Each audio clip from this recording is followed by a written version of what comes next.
رحم الله من قرأ الفاتحة.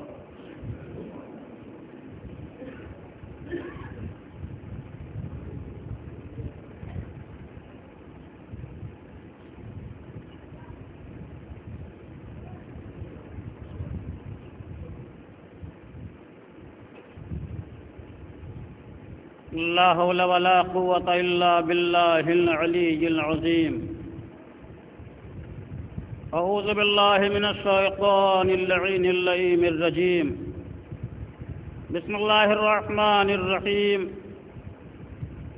الحمد لله الذي جعل الحمد ثمنا لنعمائه ومعاذا من بلائه وسبيلا إلى جنانه وسببا لزيادة إحسانه، والصلاة والسلام على رسوله نبي الرحمة وإمام الأئمة وسراج الأمة المنتخب من قينة الكرم وسلالة المجد الأقدم ومغرس الفخار المورق وفرع العلاء المثمر المورق أبي القاسم المحمد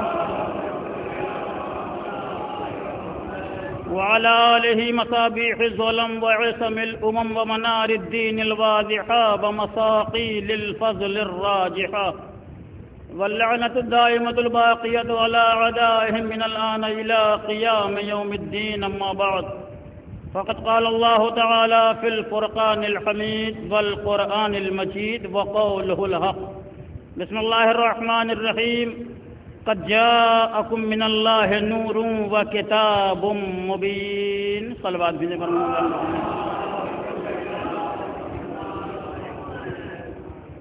میں سب سے پہلے شہادت معصومہ کونین کی مناسبت سے سب سے پہلے حضرت بقیت اللہ العظم روحی و ارواح العالمین لہ الفدا، اور اس کے بعد تمام شیعان حیدر کرار خصوصاً حاضرین مجلس کی خدمت میں تعزیت اور تسلیت پیش کرتا ہوں. اور دوسری بات، صبح سے لے کے اب تک آپ مسلسل شہزادی کائنات کے حوالے سے فضائل المصائب سنتے آ رہے ہیں. مختلف علماء اور مختلف ذاکرین نے اپنی خطابت کے جوہر دکھائے، اور ہر ایک نے یہ صحیح کی کہ کسی نہ کسی اعتبار سے شہزادی کائنات کی فضیلت کا کوئی رخ بیان کیا جائے. میں نے ایک لحاظ سے اپنے عنوان کو ذرا تبدیل کر دیا ہے تاکہ مجلس میں کچھ لطف بھی پیدا ہو جائے اور مومنین کا ذوق بھی تبدیل ہو جائے. ہر ایک ذاکر نے اپنی اپنی فکر کے لحاظ سے، اپنی اپنی معلومات کے لحاظ سے اپنی خطابت کا جوہر دکھایا، لیکن خدا کی قسم شام کی مجلس میں تہذیب صاحب نے جس ولولے اور جس جوش ایمانی کے ساتھ اپنی خطابت کا جوہر دکھایا، میں ان کے لیے فقط اتنا ہی کہہ سکتا ہوں کہ اللہ انہیں طول عمر عطا کرے، انہیں سلامت رکھے، تاکہ وہ اسی طرح روز بروز شہزادی کائنات اور اہل بیت کے فضائل و کمالات بیان کرتے رہیں. بر محمد وآل محمد صلوات.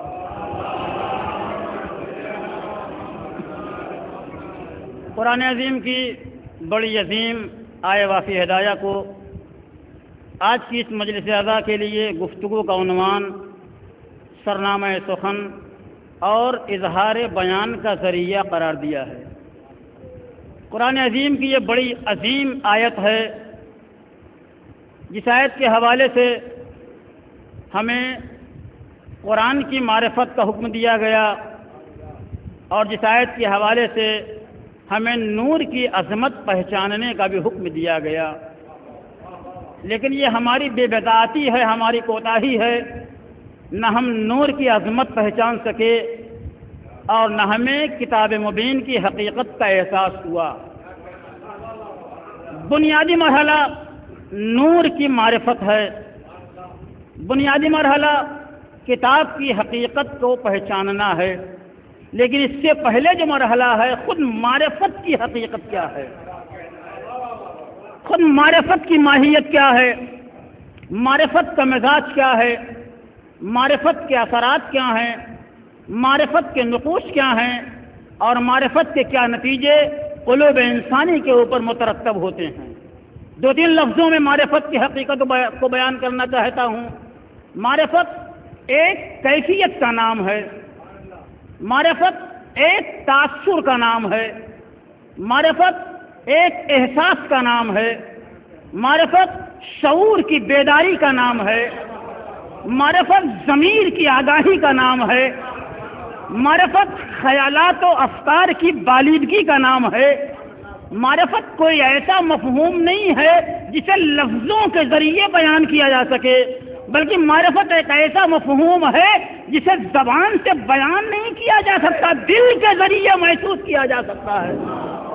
اسی لیے میں معرفت کی منزل میں ایک اصول پیش کرتا ہوں، فرصت کے لمحات میں غور کیجئے گا یہ اصول درست ہے یا یہ اصول درست نہیں ہے۔ انسان جب تک منزل نقص میں اسیر ہوتا ہے اسے منزل کمال کی عظمت کا احساس نہیں ہوتا، اور یہی انسان جب منزل کمال پہ فائز ہو جاتا ہے تب اسے نقص کی عظمت کا احساس پیدا ہوتا ہے۔ کیا مطلب؟ انسان جب تک پستیوں کے دامن میں اسیر ہوتا ہے اسے بلندیوں کا احساس نہیں ہوتا، جب انسان کو بلندیاں مل جاتی ہے تب اسے پستی کی حقیقت معلوم ہوتی ہے۔ مثال پیش کروں، اگر آپ کسی بچے سے پوچھئے بچپنے کی عظمت کیا ہے، بچپنے کے خواہشات کیا ہیں، بچپنے کے تقاضے کیا ہیں، بچپنے کے جذبات کیا ہیں، بچپنے کی امنگیں کیا ہیں، بچپنے کے حوصلے کیا ہیں، تو بچہ جب تک بچہ ہے اسے بچپنے کی عظمت کا احساس نہیں ہو سکتا۔ لیکن آپ کسی جوان کے سامنے جائیے اور اس جوان سے پوچھئے بچپنا کسے کہا جاتا ہے، بچپنے کی ماہیت کیا ہے، تو چونکہ وہ اس دور حیات سے گزر چکا ہے، جوانی کے لحاظ سے بچپنا نقص کا نام ہے، بچپنے کے لحاظ سے جوانی کمال کا نام ہے۔ ایک بچہ بچپنے کی عظمت کو نہیں بیان کر سکتا، ایک جوان بچپنے کے جذبات کو بیان کر سکتا ہے۔ آپ ایک ضعیف انسان سے پوچھئے جوانی کی عظمت کیا ہے، جوانی کا معیار کیا ہے، جوانی میں پروردگار کی بندگی کا اصول کیا ہوا کرتا ہے، تو چونکہ وہ اس دور حیات سے گزر چکا ہے اسے بچپنے کی بھی عظمت معلوم ہے، اسے جوانی کی بھی حقیقت کا احساس ہے۔ کیوں؟ اس لیے کہ ضعیفی بچپنے کے لحاظ سے بھی کمال کا نام ہے، ضعیفی جوانی کے لحاظ سے بھی کمال کا نام ہے۔ تو ایک اصول طے پایا، انسان جب تک منزل نقص میں رہتا ہے اسے منزل کمال کا علم نہیں ہوتا۔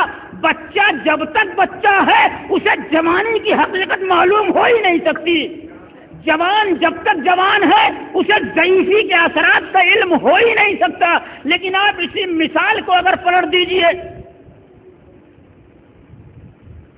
مثال کو اگر پلٹ دیجئے تو ایک جوان ہے اسے بچپنے کی عظمت معلوم ہوگی، ایک ضعیف ہے اسے جوانی کے اثرات معلوم ہوں گے، تو طے ہوا لیکن نقص میں رہتے ہوئے انسان بلندیوں کو معلوم نہیں کر سکتا۔ جب انسان بلندیوں پہ پہنچ جاتا ہے تب اسے پستی کی حقیقت کا علم ہوتا ہے۔ تو اصول کیا طے پایا؟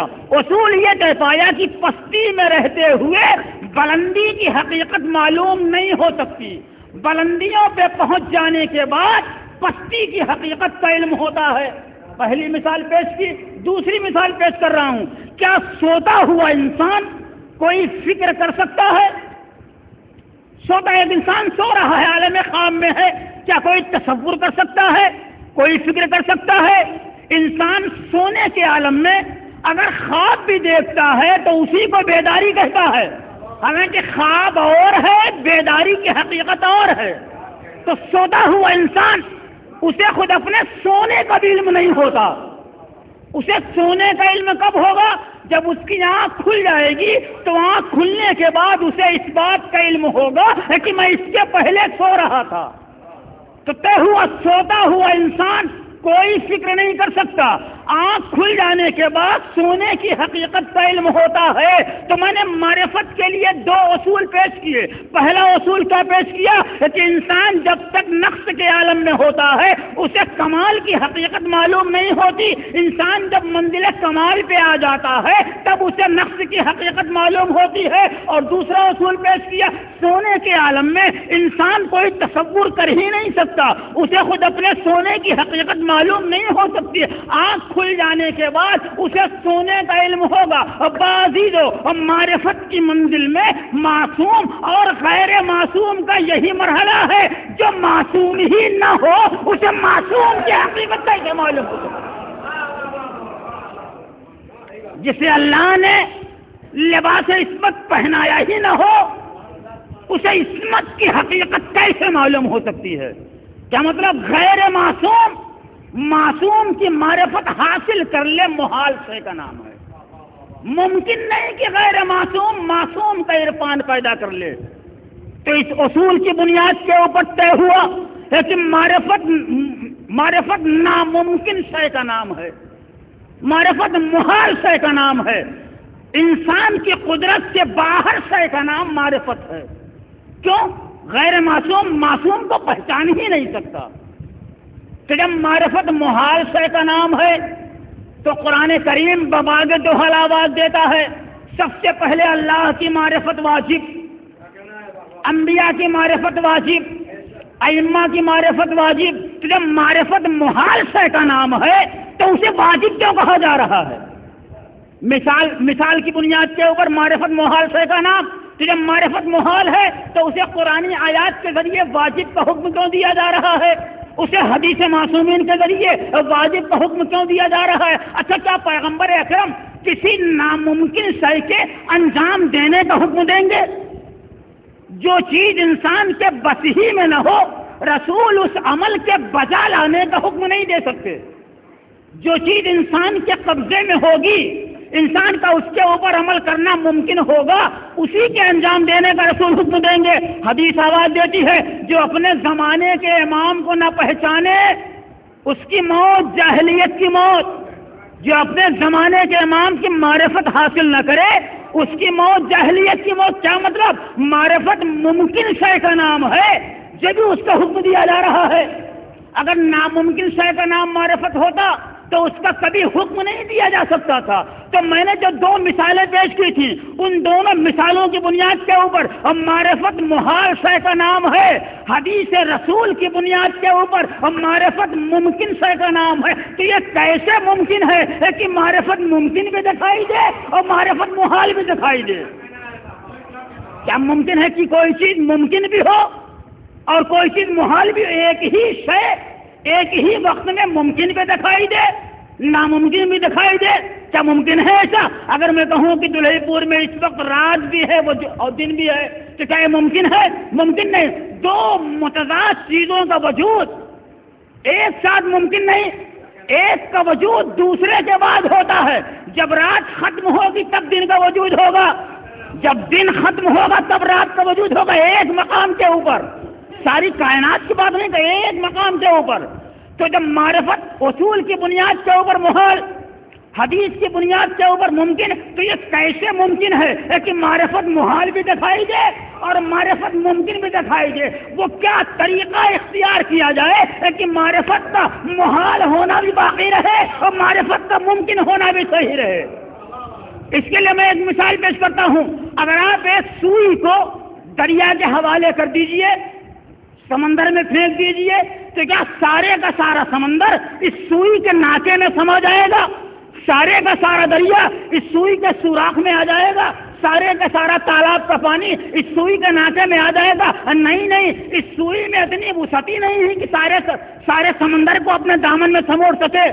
تو کیا مطلب؟ نہ سارا سمندر سوئی کے ناکے میں آ سکتا ہے، نہ سارا دریا سوئی کے سوراخ میں آ سکتا ہے، نہ سارے تالاب کا پانی سوئی کے سوراخ میں آ سکتا ہے، لیکن کم سے کم جتنا سوئی کا ظرف ہے اتنا سمندر تو بہرحال اس کے دامن میں آ جائے گا۔ اب عزیزو، ہم معرفت کی منزل میں ہم کو اسی بات کا مکلف بنایا گیا ہے، ہم اپنی کشتی ذہن کو ان کے کمالات کا سمندر میں ڈال دیتے ہیں، جتنی ظرف میں وسعت ہوگی اتنی معرفت حاصل کر لے گا۔ ایک سلامات بھیج دیں بن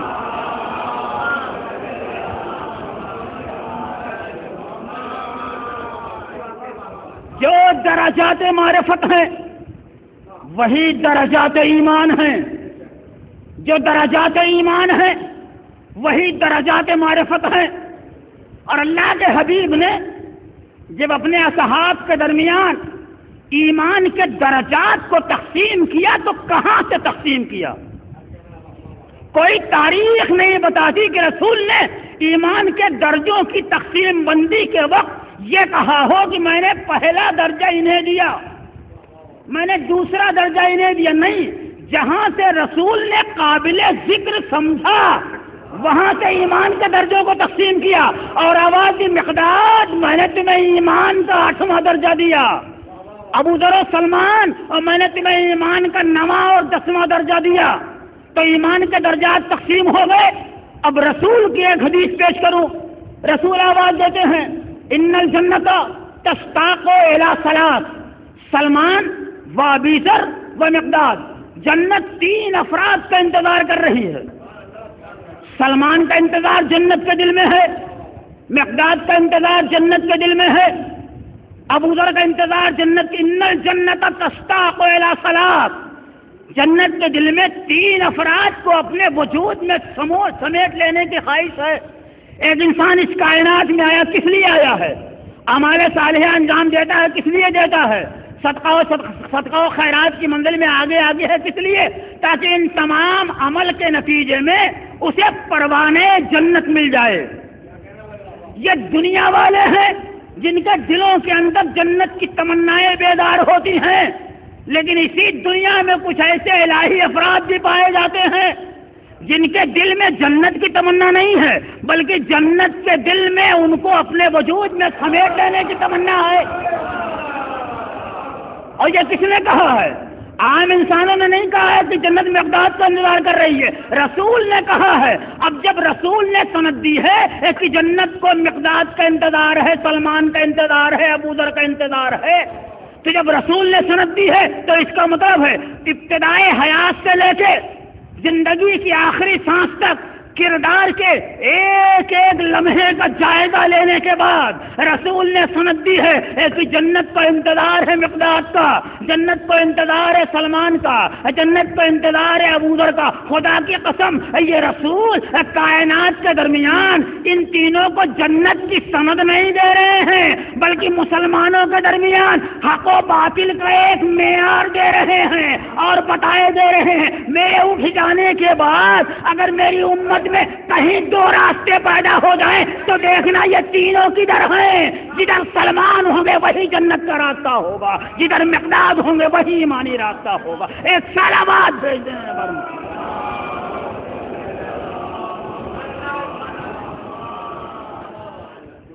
تو سب سے پہلی منزل معرفت کی منزل ہے، ہمیں نور کی حقیقت پہچاننے کا حکم دیا گیا، ہمیں کتاب کی عظمت سے روشناس ہونے کا حکم دیا گیا۔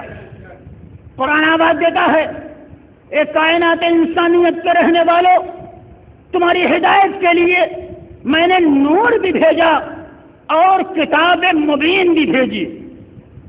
آیت کا تیور دیکھیے، آیت کا لہجہ دیکھیے، آیت کا انداز دیکھیے، شروع ہی سے 2 کے آنے کا اعلان ہو رہا ہے، ایک کے آنے کا اعلان نہیں ہو رہا ہے۔ قرآن کہہ رہا ہم نے نور بھی بھیجا، ہم نے کتاب بھی بھیجی۔ یہ نہ کوئی حدیث کا جملہ ہے، نہ عربی زبان کا کوئی مقولہ ہے، بلکہ قرآن عظیم کی عظیم آیت ہے۔ اور خدا کی قسم اگر اللہ اپنے کلام میں کوئی حرف کسی مقام پہ رکھ دے تو یقیناً اس حرف کی کوئی نہ کوئی حقیقت ہے۔ مجھے پوری آیت کے اوپر گفتگو نہیں کرنی ہے، فقط ایک حرف کے اوپر گفتگو کرنی ہے، اور وہ حرف کیا ہے؟ حرف واو ہے۔ قد جاءکم من اللہ نور و کتاب مبین، نور اور کتاب کے درمیان قدرت نے ایک حرف واو کو رکھا ہے۔ یہ واو کیا ہوتا ہے علماء مجھ سے بہتر جانتے ہیں۔ واو دو چیزوں کے درمیان فرق پیدا کرنے کے لیے آتا ہے، اور ایک چیز کو دوسری چیز سے مربوط کرنے کے لیے آتا ہے۔ واو جسے ہم اپنی اردو زبان میں اور کہتے ہیں، اور کا کام کیا ہے، اور کا مقصد کیا ہے؟ یہ دو جملوں کے درمیان رابطہ پیدا کرتا ہے۔ میں ایک مثال پیش کروں، اگر میں کہوں کل آپ اور آپ میرے پاس آ جائیے گا، تو میں نے دو لفظ آپ کے درمیان ایک اور کو استعمال کیا ہے۔ اس اور کا مطلب کیا ہے؟ اور کے پہلے جو آپ ہے اس کی ذات اور ہے، اور کے بعد جو آپ ہے اس کی ذات اور ہے۔ اور کے پہلے والے آپ اور ہے، اور کے بعد والا آپ اور ہے، اس آپ کی حقیقت اور ہے، اس آپ کی حقیقت اور ہے۔ دوسرے دن ایک ہی میں نے دو کو بلایا تھا، آپ اور آپ آئیے گا، میں نے دو کو بلایا تھا، دوسرے دن ایک ہی انسان آیا اور آنے کے بعد آواز دی، آپ نے ہمیں بلایا تھا، میں تنہا آ گیا، میں کافی ہوں۔ اما جب بلانے والے نے ایک کو کافی نہیں سمجھا تھا تو آپ نے کہاں سے اپنے کو کافی سمجھ لیا؟ اور خدا کی قسم عربی زبان کا اصول ہے، واو ترتیب کے لیے نہیں آتا۔ میں نے مثال پیش کی کہ کل آپ اور آپ میرے پاس، کل زید اور بکر میرے پاس آئے تو کوئی ضروری نہیں کہ میں نے پہلے زید استعمال کیا پھر بکر استعمال کیا تو پہلے زید آئے بعد میں بکر آئے، نہیں، چاہے پہلے بکر آئے چاہے پہلے زید آئے، میرا منظور پورا ہو جائے گا۔ اس میں کوئی قید نہیں کہ جس اعتبار سے حرف کو استعمال کیا جائے اسی اعتبار سے آئے۔ واو میں کوئی ترتیب نہیں ہے، مگر کیا کیجئے گا، قدرت نے اس آیت کے درمیان جو ترتیب رکھی ہے وہ ترتیب حقیقت واقعہ کے مطابق ہے۔ قرآن یہی تو کہہ رہا ہے کہ تمہاری ہدایت کے لیے نور آیا اور کتاب مبین آئی، یعنی پہلے نور آیا اس کے بعد کتاب مبین آئی۔ اگر وہ نور نہ آیا ہوتا تو یہ کتاب بھی نہ آتی، جب وہ نور آ چکا تب کتاب مبین آئی۔ اس کا مطلب ہے حکمت الہیہ میں نور بغیر کتاب کے رہ سکتا ہے، کتاب بغیر نور کے نہیں رہ سکتی۔ نور محتاج کتاب نہیں ہوتا، کتاب محتاج نور ہوا کرتی ہے۔ اس وقت روشنی ہے، آپ نور سے دوسرا فائدہ حاصل کر رہے ہیں۔ کوئی ضروری نہیں کہ نور ہو تو کتاب پڑھی جائے، نہیں، نور ہو کتاب نہ پڑھی جائے ممکن نہیں۔ ممکن ہے کہ نور ہو اور کتاب نہ پڑھی جائے، لیکن نور نہ ہو اور کتاب پڑھی جائے ممکن نہیں۔ ایک انسان کو مطالعے کا شوق تھا، اس نے جیسے ہی الماری کھولی اور کتاب نکالی، مطالعہ شروع کیا، ابھی مطالعے کا آغاز ہی ہوا تھا کہ نور غائب ہو گیا، بجلی چلی گئی۔ میں نے کہا اب آپ خاموش کیوں ہیں، آپ تلاوت کیوں نہیں کرتے؟ آپ کہہ رہے تھے نا کہ ہمارے لیے فقط کتاب کافی ہے، ہمیں نور کی ضرورت نہیں، اب آپ کتاب پڑھتے کیوں نہیں، آپ خاموش کیوں ہیں؟ کافر میں آپ سمجھے نہیں، یہ کتاب اس نور کے بغیر نہیں پڑھی جا سکتی۔ جب تک اجالا نہیں ہوگا کتاب نہیں پڑھی جا سکتی، جب اجالا ہوگا تبھی کتاب پڑھی جائے گی، جب روشنی ہوگی تبھی کتاب پڑھی جائے گی۔ اچھا، یہ دنیا کی جتنی روشنیاں ہیں یہ ساری روشنیاں ادھوری روشنیاں ہیں، دنیا کی جتنی کتابیں ہیں ساری کتابیں ناقص کتابیں ہیں۔ ناقص کتابوں کے لیے یہ کہا جا رہا ہے کہ بغیر روشنی کے نہیں پڑھی جا سکتی، تو مجھے کہنے دیجئے جب دنیا کی ناقص کتابیں ناقص نور کے بغیر نہیں پڑھی جا سکتی تو قرآن جیسی عظیم کتاب نور الہی کے بغیر کیسے پڑھی جا سکتی؟ ایک صلوات بھیجیں برما۔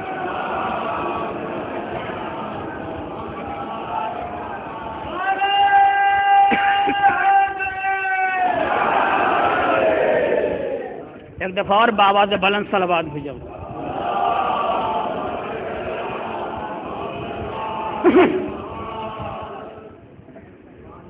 تو ہمارے لیے نور کی ضرورت ہے. اچھا ہم آپ کا یہ دعوت تسلیم کر لیتے ہیں کہ آپ کو نور نہیں چاہیے, آپ کو فقط کتاب چاہیے بس.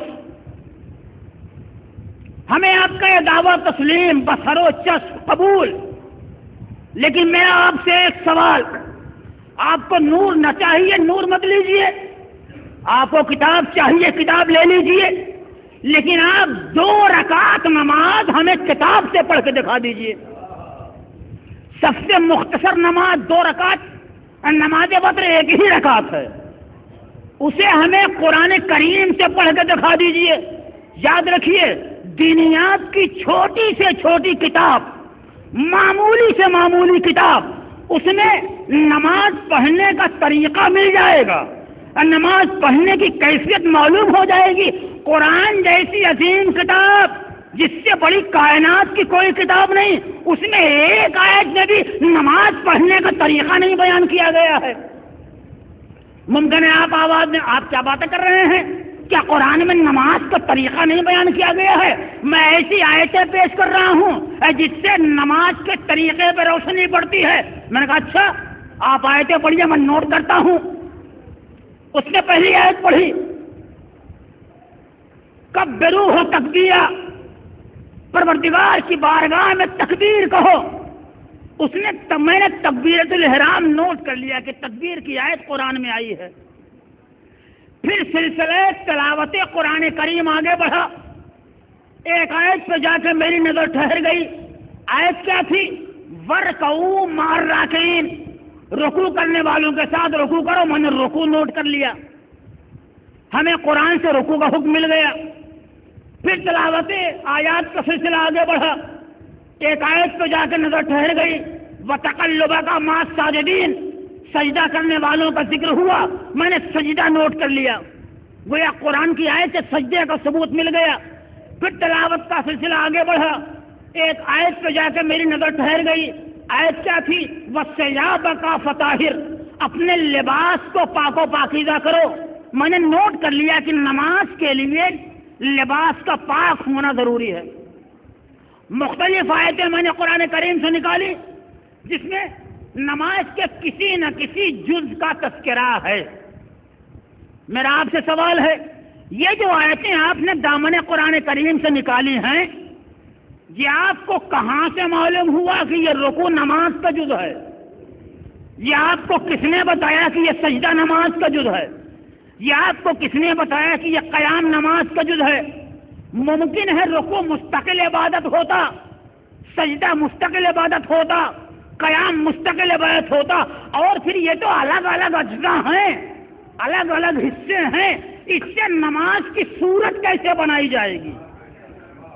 قرآن ایک جگہ کہہ رہا ہے سجدہ کرو, آپ نے سجدہ نوٹ کر لیا, رکوع کرو رکوع نوٹ کر لیا, قیام کرو قیام نوٹ کر لیا. یہ الگ الگ حصے ہیں. آپ جس صورت سے نماز پڑھتے ہیں, نماز کی یہ صورت کیسے بنے گی؟ ایک انسان مسجد میں آیا, آنے کے بعد اس نے تکبیر کہی, اور تکبیر کہنے کے بعد فوراً سجدے میں چلا گیا. قرآن کہہ رہا ہے تکبیر کہو, اس نے تکبیر کہی. قرآن کہہ رہا ہے سجدہ کرو, یہ فوراً سجدے میں چلا گیا, سجدہ بھی کر لیا. سجدے سے اٹھا, پہلے سجدے سے اٹھا اور اٹھ کر رکوع میں چلا گیا. قرآن کہہ رہا ہے رکوع کرو, اس نے رکوع کر لیا. اچھا رکوع کرتے کرتے اس کو یاد ہے میرا لباس پاک نہیں تھا, فوراً باہر گیا, لباس کو پاک کرنے لگا. قرآن کہہ رہا ہے لباس کو پاک کرو, اس نے لباس کو پاک کر لیا. جتنے اجزاء آپ نے قرآن کریم سے پیش کیے تھے, رکوع کرو, سجدہ کرو, قیام کرو, لباس پاک و پاکیزہ کرو, یہ سارے اجزاء منزل عمل میں آ گئے. لیکن انصاف سے بتائیے کیا ایک رکعت نماز مکمل ہوئی؟ سارے اجزاء عمل میں آ گئے لیکن ایک رکعت مکمل نہیں ہوئی. کیوں؟ اس لیے کہ یہ نماز قرآن میں دیکھ کے نہیں پڑھی جائے گی, نماز اس نور کی روشنی میں پڑھی جائے گی جس کے لیے شروع سے اعلان ہوا. تمہاری ہدایت کے لیے 2 کو بھیجا گیا, 1 کو نہیں بھیجا گیا. ایک صلوات بھیج دیں برمخ.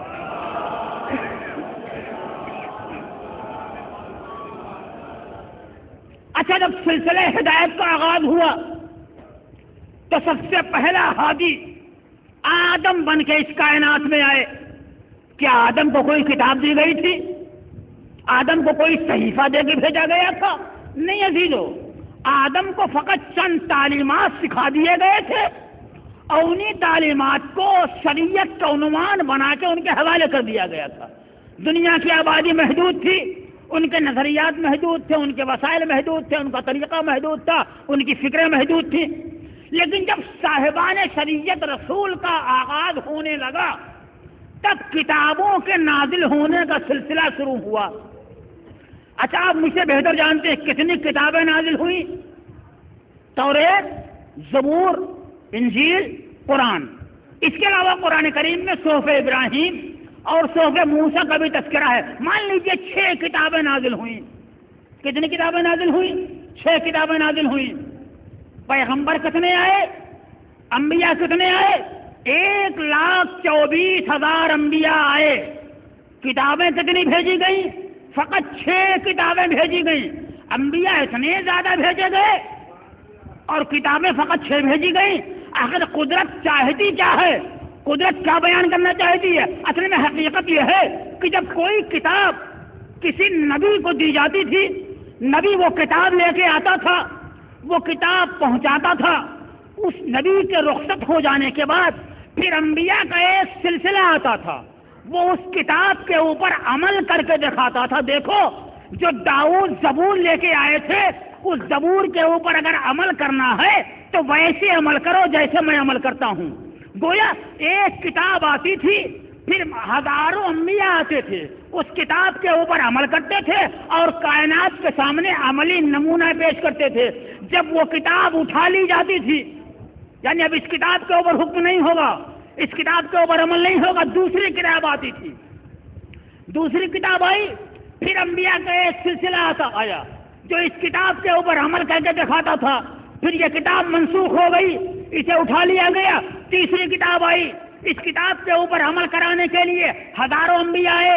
ایک مدت تک یہ انبیاء اس کتاب کے اوپر عمل کرتے رہے. لیکن جب یہ کتاب گویا کتابیں منسوخ ہوتی رہیں اور انبیاء آتے رہے اور اس پہ عمل کر کے دکھاتے. زبور آئی، ہزاروں انبیاء آئے، انہوں نے عمل کر کے دکھایا. لیکن جب زبور اٹھا لی گئی تو دوسری کتاب آئی، اس کے بعد ہزاروں انبیاء آئے جو اس کتاب کے اوپر عمل کر کے دکھاتے تھے، اسے بھی اٹھا لیا گیا. تیسری کتاب آئی، ہزاروں انبیاء آئے، اس پہ عمل کر کے دکھاتے تھے، دیکھو اس کتاب کے اوپر یہ عمل ہوگا. گویا قرآن سے پہلے جتنی کتابیں آئی تھیں، کوئی بھی کتاب قیامت تک باقی رہنے والی کتاب نہیں تھی. سب کتابیں منسوخ ہو جانے والی تھیں، سب کتابیں اٹھا لی جانے والی تھی. لیکن قرآن تو قیامت تک باقی رہنے والی کتاب ہے.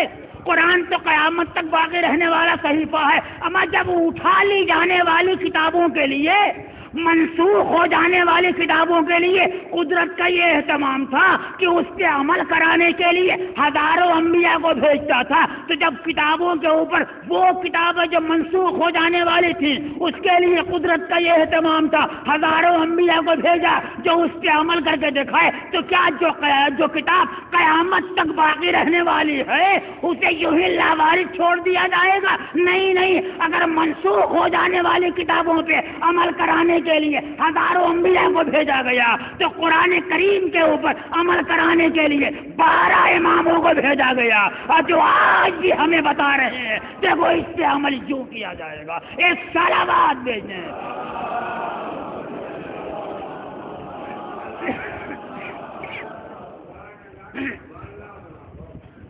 کائنات کا کوئی لمحہ ایسا نہیں گزرا جب قرآن نور سے الگ رہا ہو.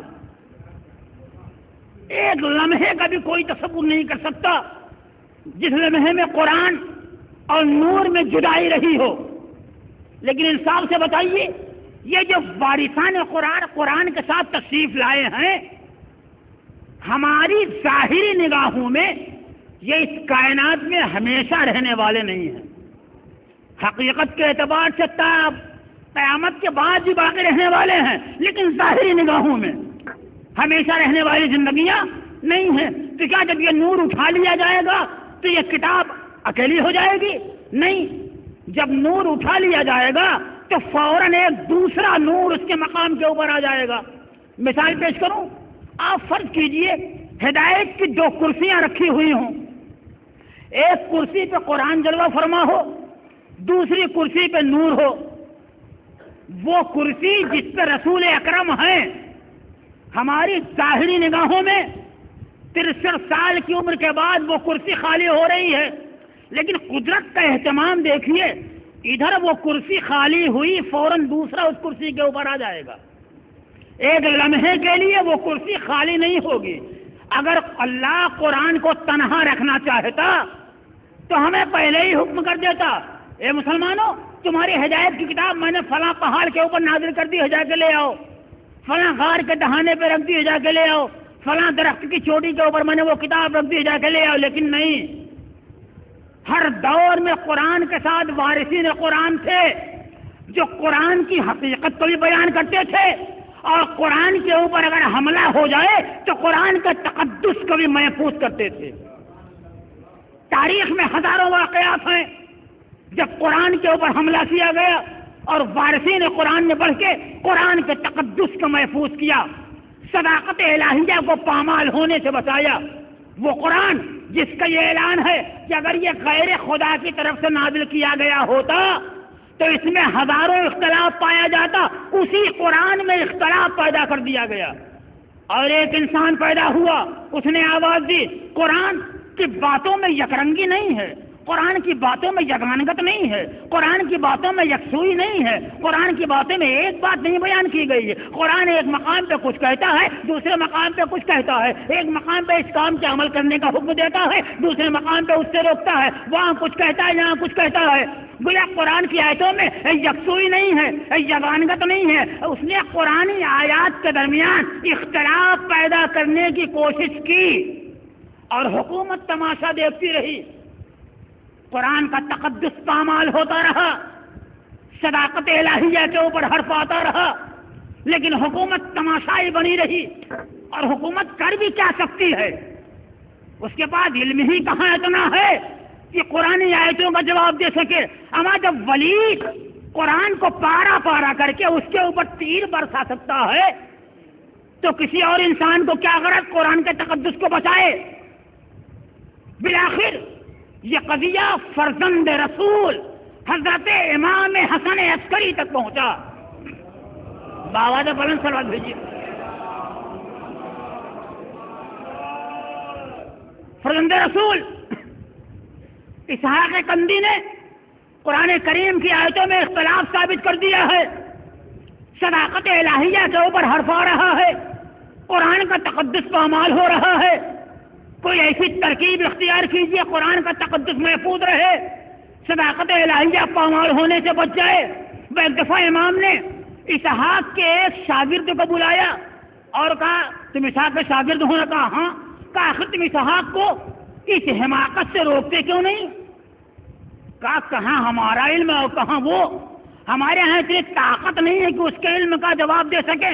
کہا اچھا, اگر تم اس کے علم کا جواب نہیں دے سکتے تو کیا تم اس سے کوئی سوال بھی نہیں کر سکتے؟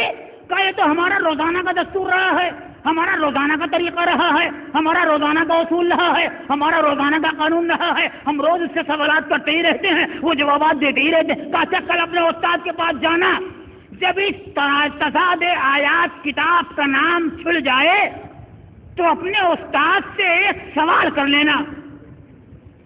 امام نے اسحاق کے شاگرد کو تیار کیا, آراستہ کیا.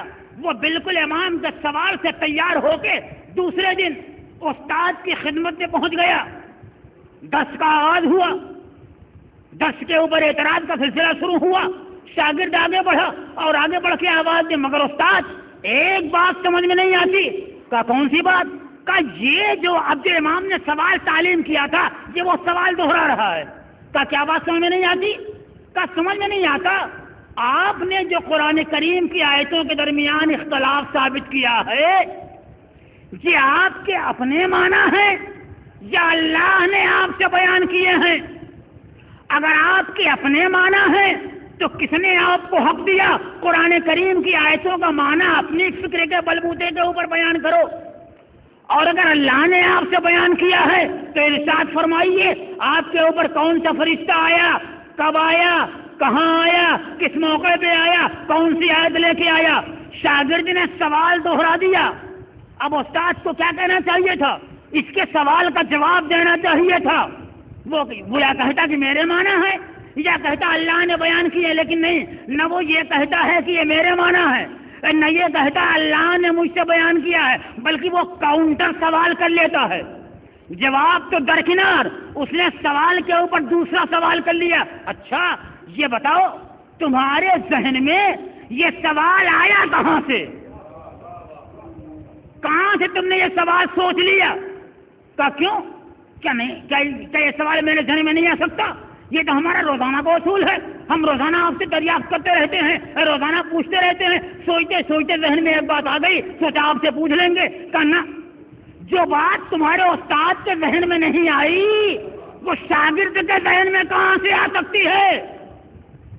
سوال اس تک پہنچ گیا، امام نے حکمت اختیار کی، حکمت اختیار کرنے کے بعد استاد سمجھ گیا، روایت بتاتی ہے اس نے اس کتاب کے اوراق کو جلا دیا، کتاب کو نظر آتش کر دیا۔ ایک سوال کے اندر اتنی طاقت تھی کہ اس طاقت نے قرآن کے تقدس کو بچا لیا، صداقت الہیہ کو محفوظ کر لیا، لیکن امام نے اپنی حکمت سے ساری کائنات کے اوپر اس حقیقت کو واضح کر دیا ہے کہ قرآن حقیقت کے معنی ہمارے وسیلے کے بغیر بیان کرنا ممکن نہیں ہے۔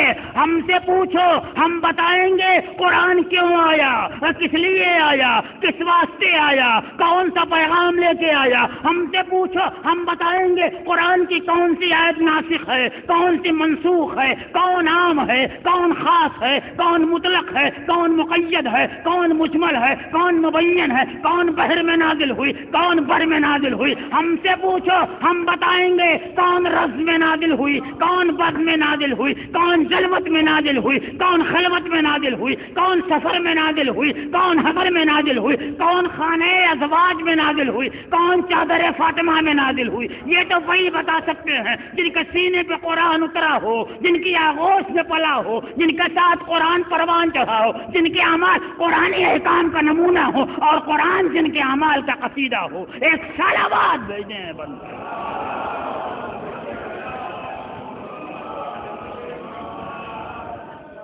امام نے قرآن کا تقدس محفوظ کر لیا، محفوظ رہ گیا، اور آخر کلام میں رسول کے وصال الہی کے بعد ساری تفصیلات کو ترک کرتے ہوئے علی نے قسم کھائی تھی میں جب تک قرآن کو ترتیب نہیں دے لوں گا، اپنے رضا اپنے دوست پہ نہیں ڈالوں گا۔ ترتیب دیا علی نے، اور ترتیب دینے کے بعد علی نے یہ قرآن حکومت کے سامنے پیش کیا۔ علماء مجھ سے بہتر جانتے ہیں علی کا جمع کیا ہوا قرآن حکومتوں نے قبول کرنے سے انکار کر دیا۔ بعد میں جب حافظین قرآن قتل ہونے لگے، جنہیں قرآن حفظ تھا وہ جنگوں میں مارے جانے لگے، تب حکومت نے ایک کمیٹی بنائی اور اس کا صدر زید بن ثابت کو قرار دیا گیا اور قرآن کو جمع کیا گیا۔ گویا ہمارے درمیان جو قرآن ہے یہ اسی حکومت کا جمع کیا ہوا قرآن ہے، لیکن اگر علی کی تائید ہماری نگاہوں کے سامنے نہ ہوتی تو ہمارے لیے مشکل ہوتا کہ ہم کس قرآن کے اوپر عمل کریں۔ علی نے اس قرآن کے اوپر مہر تصدیق سب کر دی ہے کہ اس میں ساری آیتیں ہیں، صرف ترتیب و تقدیم و تاخیر کا فرق ہے، بعد کی آیتیں پہلے، پہلے کی آیتیں بعد میں۔ بہرکیف علی کا جمع کیا ہوا قرآن قبول کرنے سے انکار کیوں کر دیا گیا؟ کیا علی کا قرآن قرآن نہیں تھا؟ کیا علی کے قرآن کے سورے نہیں تھے؟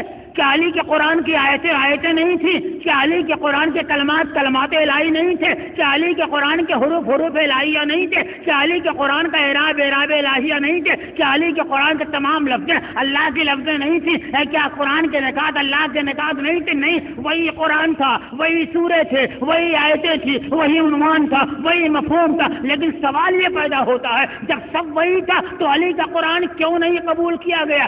یاد رکھیے بہت سی وجہ ہو سکتی ہیں، لیکن ظاہری نگاہوں میں ایک و وجہ پیش کر کے اپنی بات کو تمام کرتا ہوں۔ علی کا قرآن اس لیے قبول کرنے سے انکار کر دیا گیا کہ اگر علی کا قرآن قبول کر لیا گیا تو اپنی تفسیر کا راستہ بند ہو جائے گا۔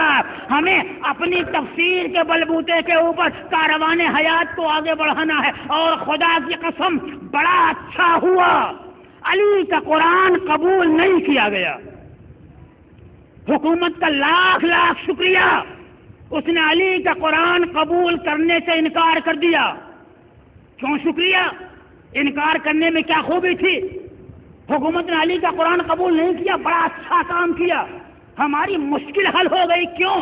اس لیے کہ اگر حکومت علی کا قرآن قبول کر لیتی اور ہم اس قرآن سے علی کے فضائل بیان کرتے، حسن کے فضائل بیان کرتے، حسین کے فضائل بیان کرتے، شہزادی کے فضائل بیان کرتے، تو دنیا کہتی علی کا قرآن ہے، علی کے فضائل نہیں ہوں گے تو کس کا فضائل ہوگا؟ حسن کی فضیلت نہیں ہوگی تو کس کی فضیلت ہوگی؟ حسین کی منقبت نہیں ہوگی تو کس کی منقبت ہوگی؟ اب تو یہ طے ہے کہ یہ قرآن علی والا قرآن نہیں ہے، تمہارا قرآن ہے، لیکن کردار علی دنیا والوں کو آواز دے رہا ہے قرآن تمہارا ہے، آیت تطہیر میری ہے، قرآن تمہارا ہے، آیت ولایت میری ہے، قرآن تمہارا ہے، آیت مودت میری ہے۔ اور یاد رکھنا تم نے مجھے اپنے سلسلے کا چوتھا مانا ہے تو 1/4 قرآن میری فضیلتوں میں ہے، اور 3/4 قرآن میرے دشمنوں کے عیوب بیان کرنے میں ہے۔ ایک سال آواز بھیجیں۔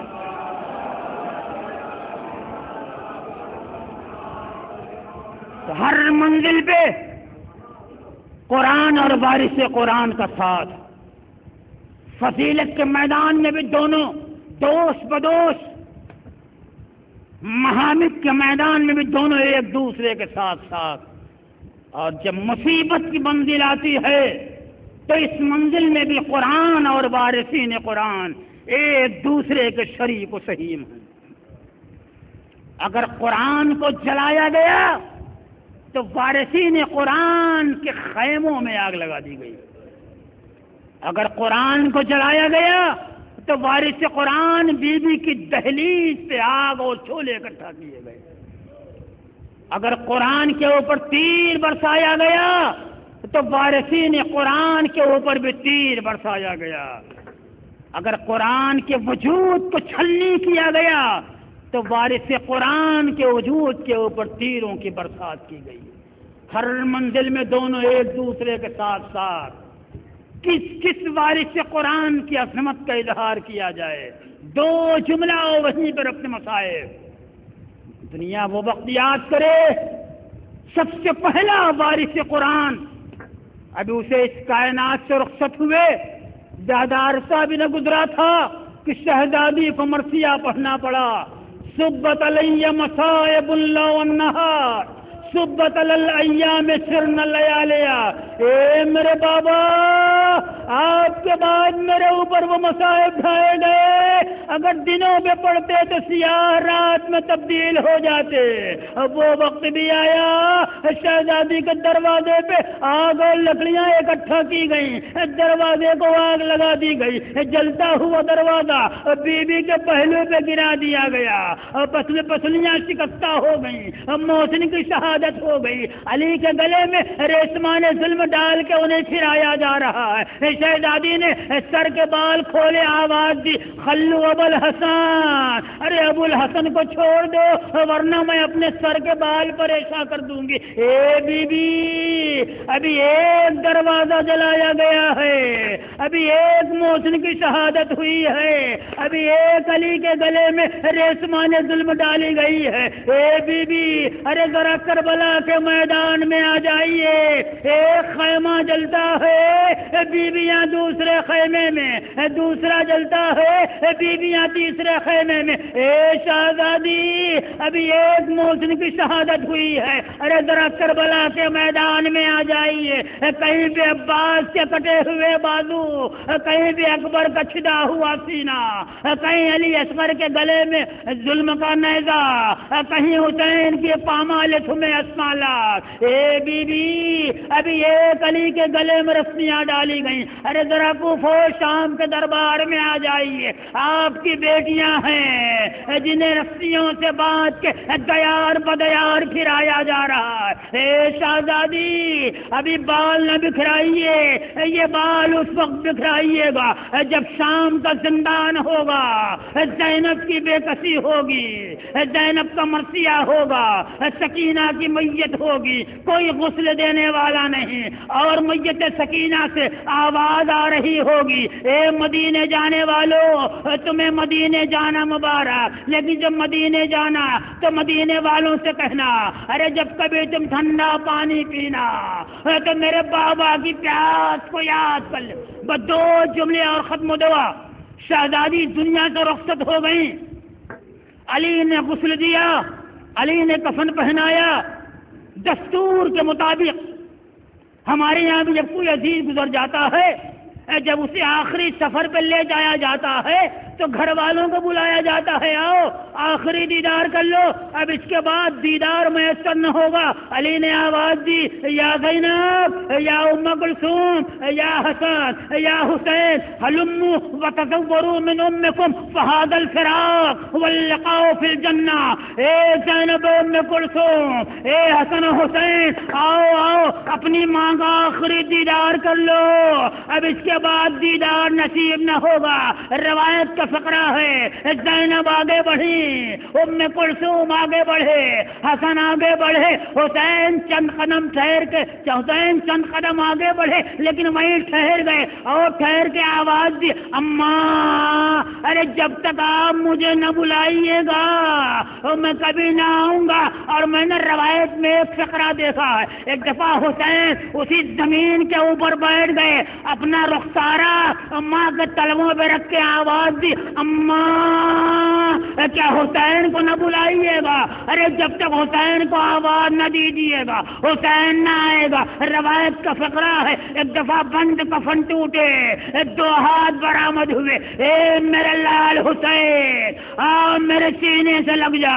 حسین ماں کے سینے سے لپٹ گئے، اور ملائے اعلیٰ میں کوہرام، اور منادی کی ندا اے ابو الحسن حسین کو ماں کے سینے سے علیحدہ کر لو، اور ملائے اعلیٰ میں کوہرام برپا ہے۔ علی آگے بڑھے اور بڑی محبت سے حسین کو ماں کے سینے سے علیحدہ کیا، مگر ہائے شام غریباں حسین کا سینہ لپٹی ہوئی سکینہ کون تھا جو محبت سے جدا کرتا؟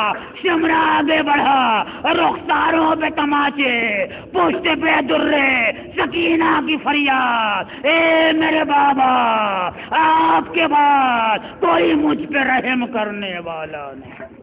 انا للہ و انا الیہ راجعون، رضم بقضائہ و تسلیم امرہ، ربنا تقبل منا انک انت السمیع العلیم۔